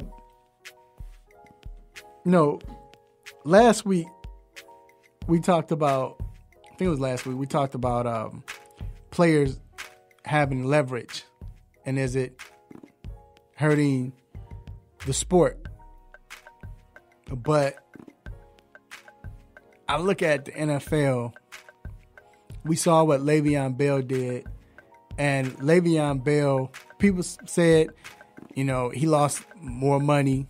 It was dumb what he did. It hurt the team. I honestly think it was the best thing he could have done.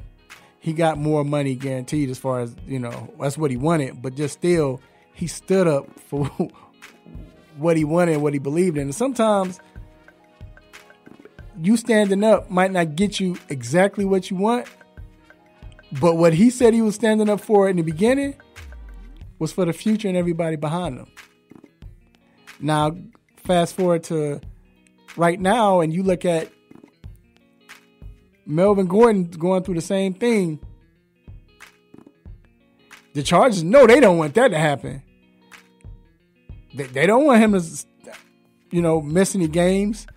Like D said, it can be up to 8 games before you have to report. They don't even want him to miss 2 games, especially in the AFC West when you have a Kansas City Chiefs. So these players in the NFL, especially the fact that it's not guaranteed, I'm rooting for them because I want them to get this money that the NBA players are able to get, able to change the landscape of the NBA and how it's constructed. Now, the owners really have no leverage. But you look at the NFL, owners have all the leverage. And it's not guaranteed. What kind of sense is that? So, what's on my mind is, hopefully these players support him. He came out and said his teammates have his back, which is great.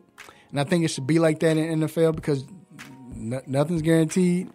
Or not a lot is guaranteed. And I think if this happens, he gets his money, I think from here on out, you'll start to see it and it would work for the player more so we're just holding out. And then we come up, we're signing franchise tag. That's what's on my mind. Yeah, you know that running back situation it's always tight, man. Yeah, man. Because you under contract for 4-5 years off top anyway, and then it's your first time to get paid. You need to try to get paid. So right, I definitely agree with you. So what's on my mind this week is recently this week, number 45 said that 4 congresswomen should go back to the country where they're from. And there was also a chant of they're back recently at one of his rallies. And when he was asked about it, he was said that he did kind of speak to that they shouldn't be saying that. We know that wasn't the truth. But one of the things I want to talk about how people say keep sports and politics completely separated. Well, in this particular instance, I don't think it's politics. I think it's more so racism than it is politics. So that's not even one of them situations. You know there's going to be either stick to sports guy or girl somewhere having a meltdown.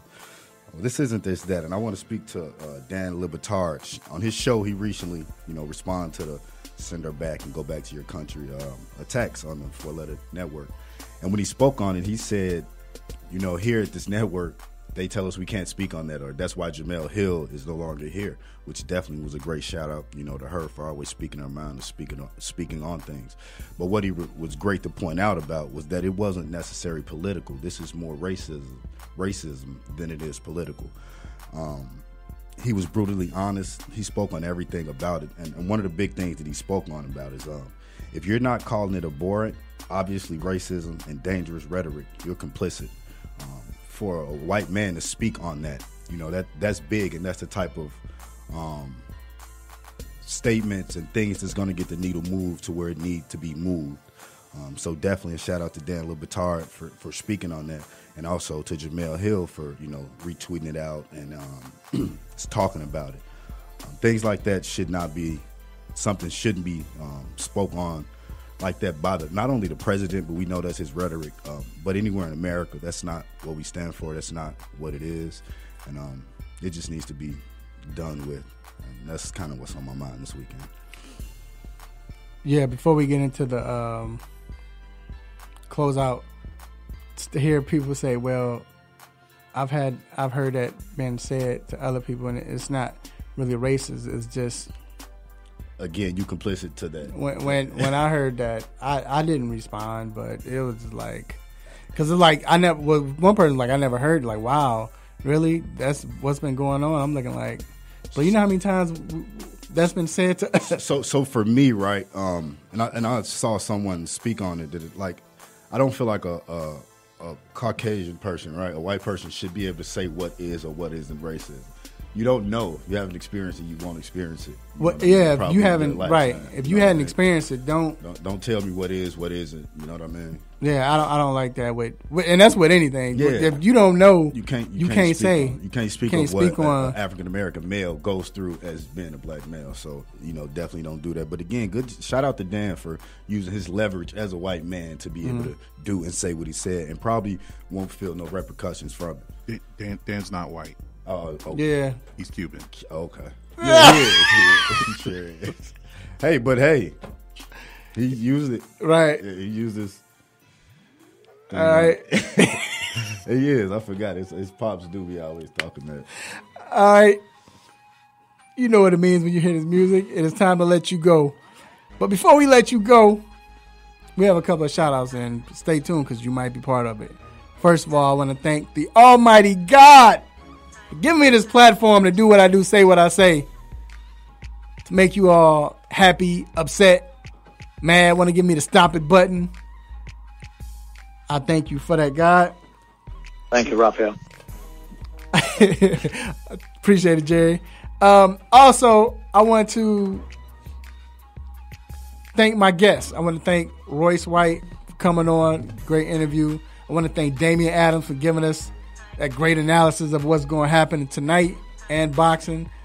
Also, I want to thank Ray J. Lynn and TJ Bentley for coming on, participating, man. It was some great stuff. And them some superstar names, Bentley and Ray J. Yeah, right, for real. Also, I want to thank my engineer G for keeping us aligned. And, of course, my road dog, The Intellectual, Absolutely, man. I want to thank everybody for listening and tuning in like y'all always do, whether it was Facebook, you know what I mean, our heart, wherever you listen to. We appreciate you you all for continuously listening, paying attention to us, and just following everything that we're doing. As you can see, every week we're getting better and better. Year over year, we're continuously getting better. There's nothing but up from here. So thanks, and continue to listen. All right, and I want to thank my family, beautiful wife, children, cousins, aunties, uncles, nephew, nieces, grandparents, brothers and sisters, play cousins. I want to shout out happy birthday to my son. He's turning 16 tomorrow. Oh, happy birthday to Mr. Controversy, too. How old are you turning? 22? No, man, I turned a big 40, bro. Easy. Tomorrow, me and my son have the same birthday, so Easy. big 40. Happy birthday, man. Appreciate it. Also, want to thank all our sponsors, Ortho Atlanta, Sucker Free Life LLC, Cindy Cuts Barbershop, and of course, everybody who's listening. Make sure you love family. Let your family know that you love them while they're still alive. Eat good this weekend. Have a great time. Be safe. Next week, same time, same show, same crazy host, same sports nonsense. Will you miss me? I'm out. Peace. You just got done listening to the 3-Point Conversion Sports Lounge. Be sure to follow us on our Instagram, Twitter, and Facebook accounts at The 3-Point Conversion. And also make sure you check out our website, the3pointconversion.com. Be sure to follow us live and listen every Saturday morning at 10 a.m. Eastern.